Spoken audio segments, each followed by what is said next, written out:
what's up everybody? It's Luke here from Lifehouse, and just want to give Lifehouse College another shout out. If you haven't registered yet, this month you can still register for college, so get on that. The link is below. Join us. We've got like 300 students in college now. Big community online, lots of people, lots of single people. So you jump on there, you could find the love of your life and also learn a whole bunch of amazing studies. So it's going to be incredible. Tonight we are going to look at a finance series. We're going to be talking about financial freedom, and this series is seriously one of the things that could really have a big impact on your life. We're going to learn about what God says about finance. So get ready to take some notes. Seriously, tune into this because it's going to be incredible, life-changing. So here we go right now. Let's talk about financial freedom.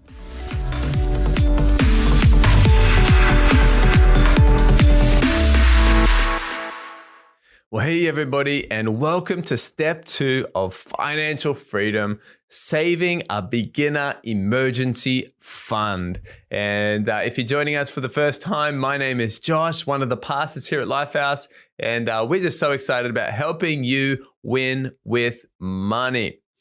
Saving a beginner emergency fund, step 2. What is a beginner emergency fund? Well, this is where we recommend in step 2, after making a budget, planning out your finances, step 2 is setting aside about $1,000 for a rainy day fund.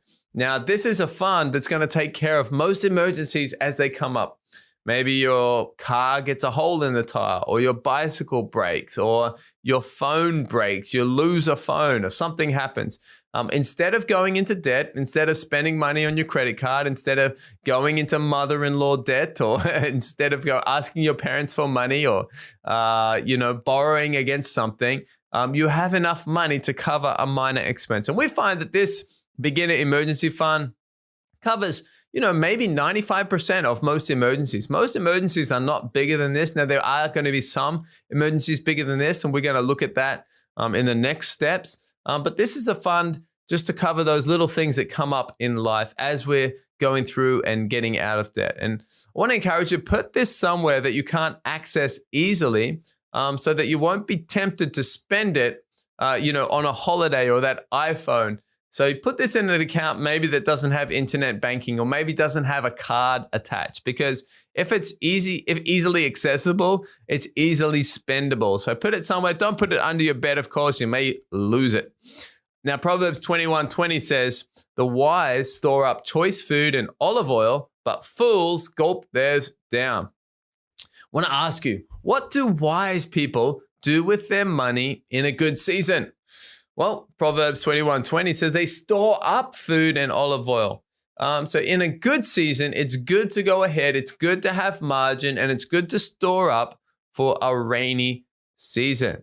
I want to ask you today, maybe you're listening or watching, do you need plastic surgery? You may say, what? What are you talking about? I thought this was a financial freedom course. Yes, I'm talking about spending money on plastic. Maybe you've got trouble. You spend too much on your credit card or on your debit card. Maybe you need some surgery. You need to cut them up. Do you need plastic surgery? I would recommend, if you have trouble spending on a credit card, you need to switch to a debit card. And this is where the money comes directly from your bank account. This also helps with budgeting, and you can actually spend the money that you have. With a credit card, you can see the money that you've spent, but it's like looking in the rear vision mirror. You don't have a good, accurate perception on where you're going, especially if you're just getting started. But you may say, but what about the points, my credit card points? Well, oftentimes stores and companies, they have a point system, but they're just trying to get you to spend more money at the store. You need to see it for what it is. Be wise, live on the money that you have in the bank, not on what you can repay in the future. And, speaking with different wealthy people and people who are doing well in business in different areas of their life, I've never heard a wealthy person saying, see this beautiful house and car and family and all of this wealth I have. See all of this wealth. It's all because of credit card points. I've never heard anyone say that. And so let's not live our life a point system or plastic or anything like that. Maybe we need some plastic surgery if you've got too many cards or different things, and live on your own money. Don't live on other people's money. Plastic versus cash. We live in an increasingly cashless society. And of course, we're not going to try and fight that. It's useful and it saves us time. But we need to know that a study by Dun & Bradstreet, they found that people spend 12 to 18% more when using credit cards instead of cash. And actually, McDonald's has said that its average ticket is $7 when people use cards versus $4.50 for cash. And so all of this, use your phone, use your card, just pay here, pay there. You don't feel anything. And so you actually spend more money than if you had to get that coin out of your pocket. Now, I'm not advocating that we need to go back to cash and hold on to cash, but we do need to realize that it's easier to spend money than ever. And that's why a budget is so important, because even if we're spending on plastic or on our phones or different contactless ways of spending, we need to have a limit to how much we're spending. But there is a heart connection. When we spend cash, something physical, it actually connects to our heart, connects to our bank. When we spend something on a debit card, we do feel that because we know the money's coming out of our bank. When we spend money on a credit card, it's almost like we don't feel it because we spend it, but it doesn't come out of our bank immediately, but you will feel it the next month when it comes out of your bank. And so let's be wise with that. Maybe you need some plastic surgery if you've got too much plastic in your life. So saving up a beginner emergency fund. So let's go ahead. Let's save up that $1,000 initially. Some other things we want to get into practice in this step is life insurance. Big question. People often talk about life insurance. Now, life insurance is a wise thing to take out. This supports anyone that relies on your income, for example, your spouse or your kids, in the case of your death. Whoa, we don't want to think about that. But when you die, if you've got people that depend on your income, they need money so that they can live because they don't have you to make an income anymore. So what we need to do, a recommended amount, is to take out insurance that's equal to 12 times the income that is needed each year. So for example, if our family needs $100,000 per year, we should take out insurance 12 times that. That would actually be $1.2 million of insurance. That would be a lot. But this means that in the case of someone dying and their family needed $100,000, they could invest that money, $1.2 million, and that could be invested, and up to 8% could be drawn out each year to live on, leaving a buffer for the investment of 4% to grow and also account for inflation. Now, that's assuming that over average, as the average mutual funds, we're going to look at that in a later step, don't worry, are making an average of 12% per year. So the money is continuing to grow at 12%. You're taking out 8%, which would be $96,000 per year to live on. There's 2% maybe accounting for inflation, and there's a 2% buffer in case there's some down years or some up years there. Now, you may say, but I have a pension. Well, in most cases, a government pension will not cover a family's needs. And depending what countries you're in, there is social insurance and different things, but it's usually in the realm of, say, $1,000 a month or $1,500 a month, which is usually less than what a family needs. And so don't leave your family in debt, or don't leave your family struggling if you happen to pass away. And sometimes I know families that this has happened to them. We don't want to live like that. No, let's live comfortably. Let's live with margin. And if the worst thing does happen, that we know our families are taken care of because they have this lump sum. They're not going to spend it. They're going to invest it, but they're going to draw out 8% every year that they're going to live on and have the same income that they have had.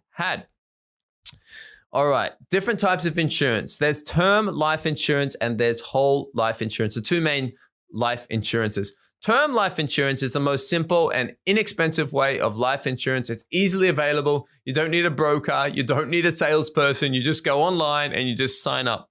The cost is approximately $10 per $100,000 of insurance. So it's relatively inexpensive. So for $100,000 of insurance, that would be $10 per month. For $1 million of insurance, that would be $100 per month. The term means that over the term, maybe that's 20 years or 30 years, that the price doesn't change. It doesn't go up as you get older. It actually just stays the same. So depending on how old you are when you start will determine your rate. How long should the term be? Well, in most cases, it should cover your kids growing up and going to college. So for example, if your child is 1 year old right now, you might want to get 20 years of term life insurance, which means you are paying insurance for 20 years. And then if you happen to pass away in 20 years, well, in 20 years, your kid is grown up, they're in college, they're good to go. And you've been saving, investing, and so your spouse doesn't need the insurance and your children don't need the insurance. So 20 years is fine. So that's the term of it. About 20 years is recommended, but you need to time that so when your children don't need it anymore. Whole life insurance, this is another type of insurance. This is a package of life insurance, savings, healthcare, all kind of mixed into one, and a generous commission to the sales agent that sold it to you. It's usually sold in person, perhaps even door to door, has very large commissions. Up to half of the policy that you're paying is actually going to pay the salesperson or the middleman or the company. And it's much, much more expensive. I mean, it may be thousands of dollars per month. And so we would recommend get your insurance with an insurance company. Do your investing with an investing company, do your savings with a bank company. You don't need to combine them all together and pay a premium for that. No, get some term life insurance. It's very simple. Do the research for yourself or ask your coach if you're going through this in a course or a connect group. But don't, do your homework first. So have a look at that. So personally, we have term life insurance. For 20 years, it's going to cover us. It's going to cover the kids. We're going to be fine. And there's just a lot of peace of mind at that, hey, if I happen to pass away or the worst happened, that my family is taken care of. And so have a look into it. Be wary of anything that comes with a salesperson. Remember, anything that comes with a person or a salesperson, yes, it's good sometimes to get knowledge and advice, but you actually are paying a fee for that as well. So have a look online and at term life insurance. Medical insurance. What is medical insurance? Well, medical insurance is insurance to cover the gap between the government's health insurance, the public health insurance, and hospital fees that you may have. And oftentimes for a longer stay in hospital, it can be very expensive. Maybe it can be $50 or $100 per day, something like $3,000 a month, depending on what city, what country you're living in. And so medical insurance is going to cover that gap because that gap is not covered by public health insurance in most cases. So the cost to medical insurance is approximately $20 per month for up to $100 of coverage per day if you happen to get sick. It might be more expensive depending on your age. And most plans also include extra bonus payments, or they're going to give you extra money if you need extra cancer treatment or something like that, new or advanced treatments. And so this is relatively inexpensive. Yes, you may not use it, but if you are in hospital for an extended period of time, you would have wished you had medical insurance. In fact, when our second child, Rayma, was born, when our daughter was born, Yuki, Rayma was born in the car. That's a story in itself. And but we were fine because we had this emergency fund. We were ready for that. And in fact, it turned into a blessing. We didn't end up using it, and we were actually blessed for that situation. But also when our fourth child, Jaira, was born, the doctors told Yuki that she had to stay in hospital for a month before he was born. So Yuki was actually on bed rest in hospital for a month. And that was actually really expensive. It was about $100 a day or more that we were going to have to pay. But luckily, we had the medical insurance. And so rather than us paying that extra $3,000 bill for that time in hospital, the medical insurance covered all of that. And so there's peace of mind there. Would recommend medical insurance for sure. And the last insurance that we would recommend is long-term disability insurance. This is similar to loss of life insurance, but this is insurance to cover your loss of income in case you have an accident that prevents you from working. This is more expensive than the other insurances because it's actually a lot more common. It's more common these days that if you had a car accident or something happened to you, that you're still alive, but maybe you can't work the job that you are working in. Maybe you use your hands to do things. I don't know, you might chop your hand off or something. You can't work, or maybe you got brain damage or brain trauma and you can't think or act in a certain way. And so this is insurance to cover, to give you money to cover your salary in case you can't work. So the approximately cost for this is about $50 for $3,000 per month salary. So it's relatively more expensive. And it is more expensive depending on your age. But once again, it's a peace of mind insurance. Maybe you're not going to insure up to your whole salary. Maybe that's going to be expensive, but you do want to have something that, hey, if I get a disability, if I get in an accident, if something happens, well, there's going to be insurance that's going to pay me a monthly salary because I can't work if that happens. And so these are the three insurances: term life insurance, medical insurance, long-term disability insurance. Let's get those into action during this step. And let's also save up our beginner emergency fund of $1,000.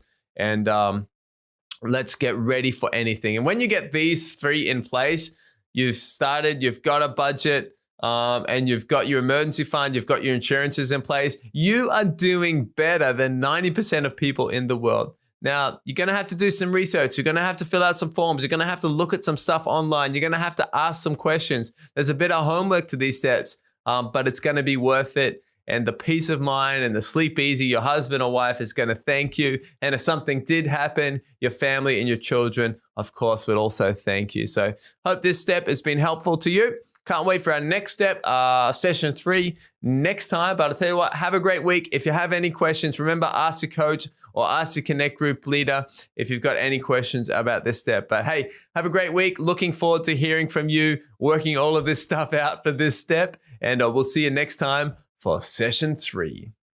Well, hey, everybody, and welcome to step 3 of financial freedom. My name's Josh. I'm one of the pastors here at Lifehouse. And we're just so excited about helping you win with money and get to a place of financial freedom, doing life, doing finances with God's wisdom. And today, step 3, we're going to look at get out of debt. And we know that debt means the borrower is slave to the lender.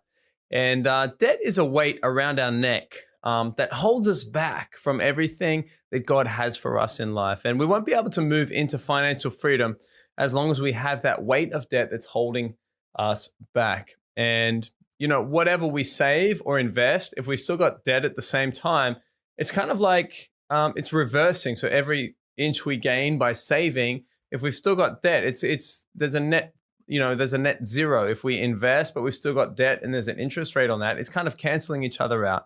It's much better to remove the debt first, and then let's move on to building wealth in later steps. Now, step 3, this is the biggest step of 7 steps to financial freedom. It's maybe the one step that people really don't want to do. They want to jump ahead, but I really want to encourage you. This is going to be part of your life story, but let's do this step well. Let's get out of debt, and then let's move on to building wealth, investing, and living the life, the freedom life that God has for us. Right from the start, there might be a question, is debt a sin? And right from the start, I want to say the debt is not a sin. It doesn't say in the Bible that debt is a sin. However, in the Bible, nothing positive is written about debt. You cannot find a positive scripture written about debt. It's not mentioned as sins, but there are many cases where it says that debt is not wise. In fact, God sent Jesus to pay our debt of sin.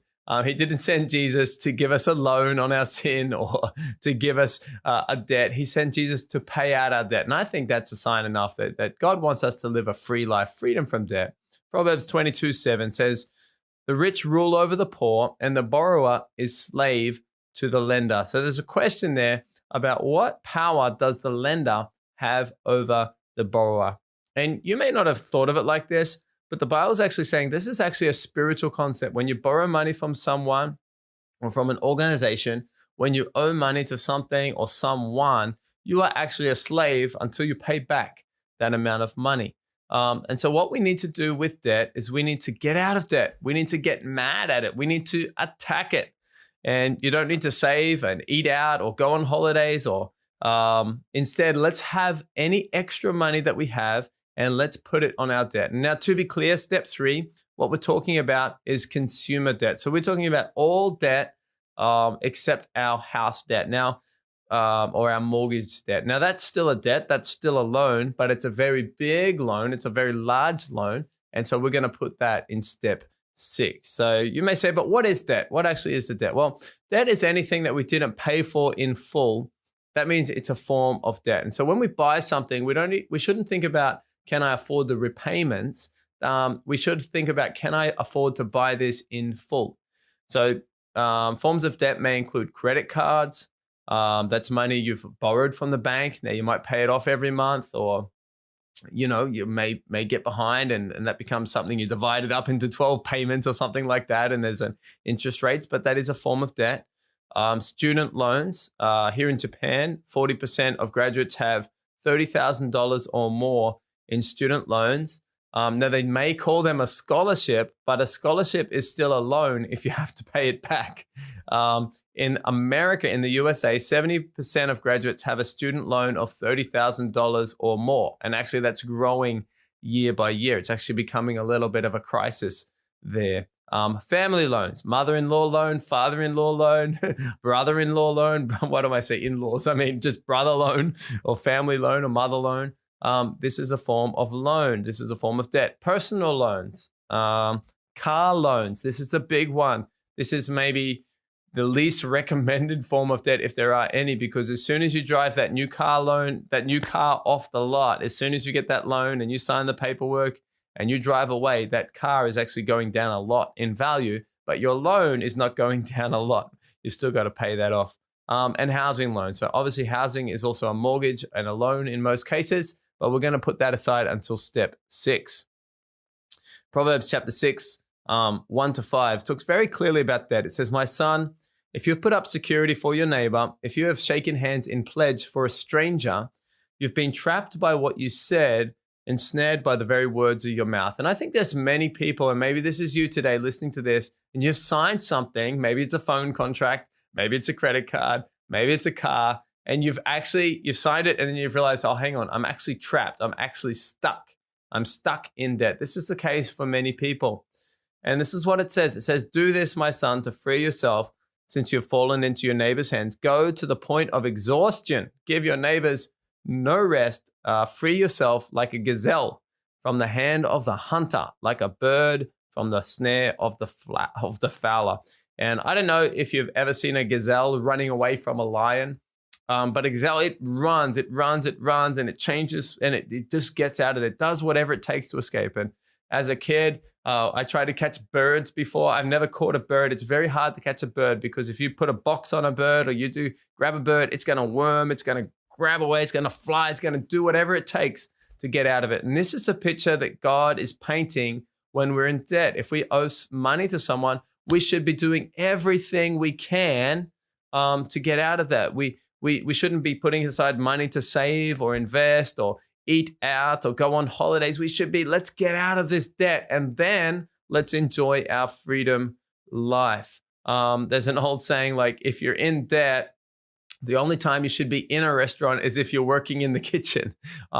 If we've got debt to pay off, we should be doing everything we can to get out of that debt, not just taking it easy and relaxing, because the sooner we can get out of debt, the sooner we can start investing and saving and giving and live the generous life that God has for us. So how can we get out of debt? Well, Dave Ramsey, one of the world's foremost experts in financial planning, and he's a good Christian guy, he recommends something called a debt snowball. What a snowball is you start on top of a mountain, the debt snowball, and imagine you've got a snowball and you roll the snowball, it picks up more snow, and as it rolls, it gets bigger and bigger and bigger and bigger until it turns into a huge snowball with momentum.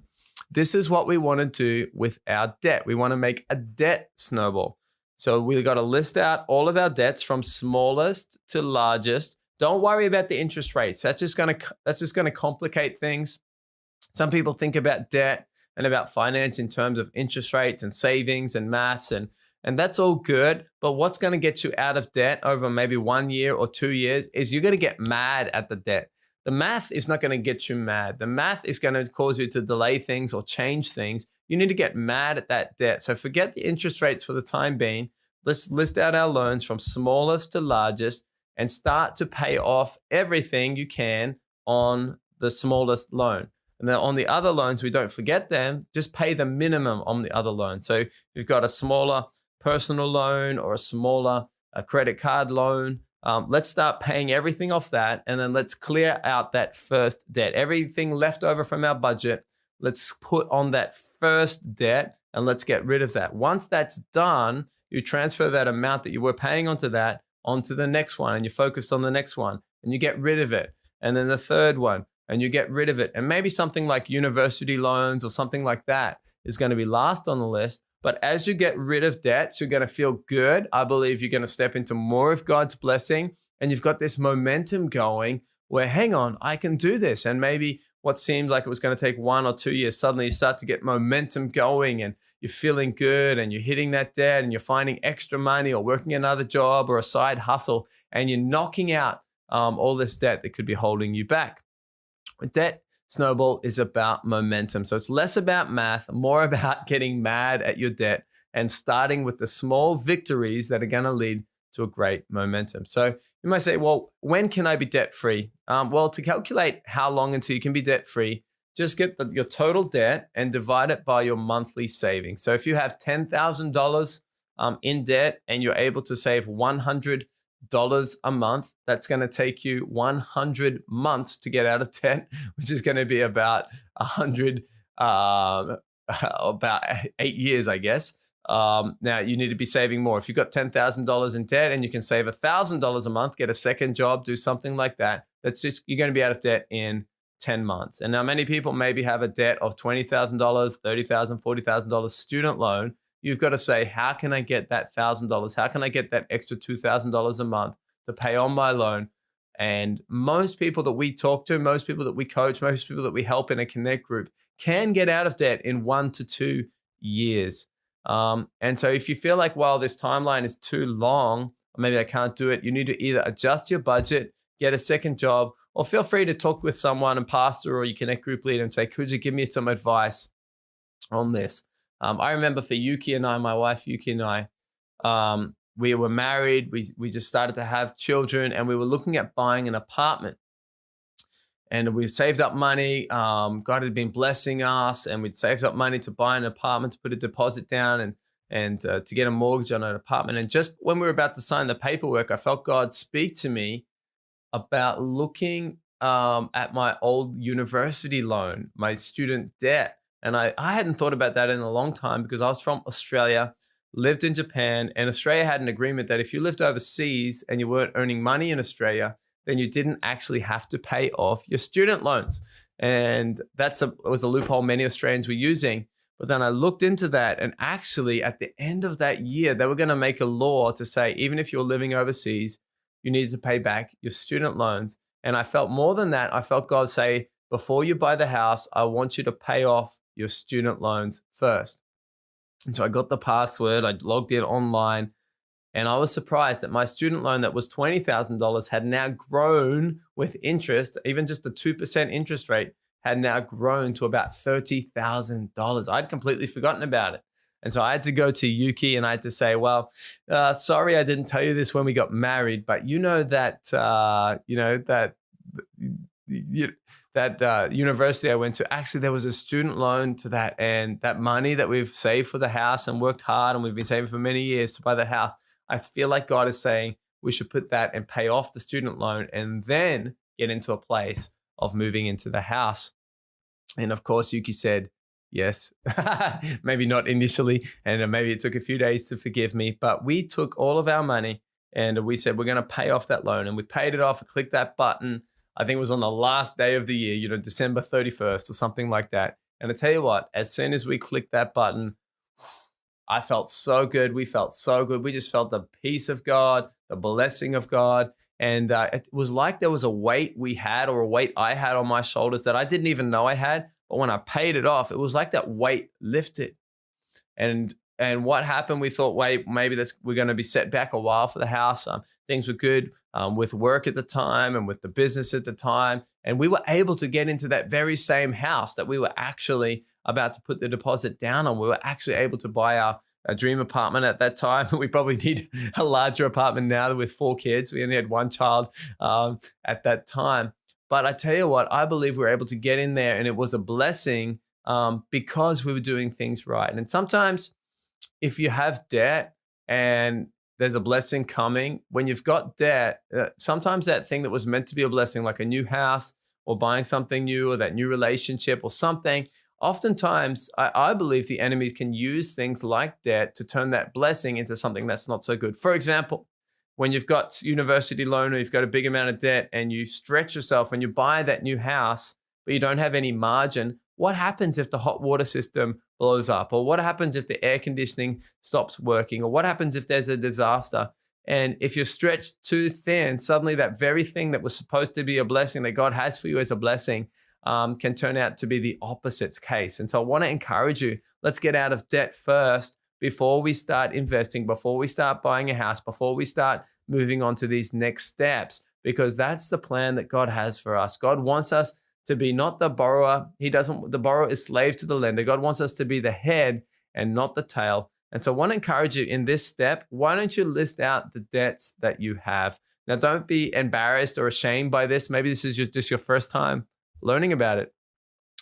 Look at your credit card debt, or look at your family debt, or your mother-in-law debt, or look at any car debt, or look at even your house debt at this stage, or your university debt for many people. Let's list it out and let's get on a plan that I want to get out of debt. I don't want to have this debt hanging around my neck until I'm retired or until I pass away. And I don't want to give this debt to my children. I want to get out of this debt now in this 1 or 2 year period of my life. And then I can move on to complete financial freedom. And I know it's strange, but there is a weight that's around us when we have debt that we don't even realize. But when we pay it off, I tell you what, people are so overjoyed. People are so happy. And I've never had so much good feedback. So many people come and thank me for saying, at first I thought this was a bit too much. At first I thought this was okay. I was doing okay. But then I got rid of the debt and now I just feel free. Now I just feel peace. Now I've seen the blessing of God come into my life in different ways that maybe I wouldn't have had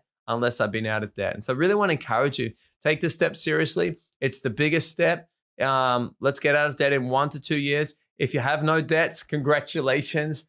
Move on to step 5. But if you do have debt, or step 4, sorry, but if you do have debt, let's list it up. Let's be getting out of it. And if you need some help, talk with your coach, talk with your Connect group leader, or talk with a pastor and say, hey, this is my situation. This is where I'm at. Could you give me some advice on how I can move past this? So come on. Excited to hear your debt snowball stories. This is I believe when you get past this step, when you can do this, it's the biggest mountain, but when you can get through this step, you will feel so good. You'll have the peace, the blessing, ready to move into further steps. So come on, excited to hear from your stories. Come on, let's be getting out of debt. And after that, we'll see you in the next step, step 4. So have a great week, and we'll see you at the next session. Hey, welcome back, guys. I hope that you guys absorbed a bunch of this stuff about financial freedom, and so good to learn about this. But if you don't know Jesus, hey, today you can know Jesus in your life. It's the best decision you will ever make, is to invite Jesus into your life. He loves you, wants to come into your life today. And I want to just pray for you right now if you want to receive Jesus. Okay, so let's pray together. Jesus, we thank you. We believe in you today. Come into our lives. We'll follow you. Amen. Amen. If you just prayed that prayer, just a simple prayer like that, I believe God will answer your prayer. We'd love to help you out. So definitely send us a message. I'm sure there's a local pastor where you are who would love to get in touch with you and just help you walk that journey with following Jesus. Now, we actually have a bunch of these studies, all of what we're talking about tonight. We actually have Blue Book studies, so you can jump onto the Lifehouse app, and in there is the Blue Book where we use in our small groups. There's studies in there on financial freedom. I think there's 6 or 7 studies. Jump on there, check it out. You can do that with your small group. And next week we're going to be back talking about the next subject. It's going to be powerful, so make sure you tune back in next week to be part of more financial freedom. Now, if you want to give, please jump onto mylifehouse.com/give. Links are below. Choose your campus. Be a part of supporting your local campus, your local church. It's a great thing to support your local church. And we're really praying God's blessing over your life as you do that. So links are below for that. Let's be faithful and give and build the house of God together. Have an amazing week, guys. We'll see you back here next week.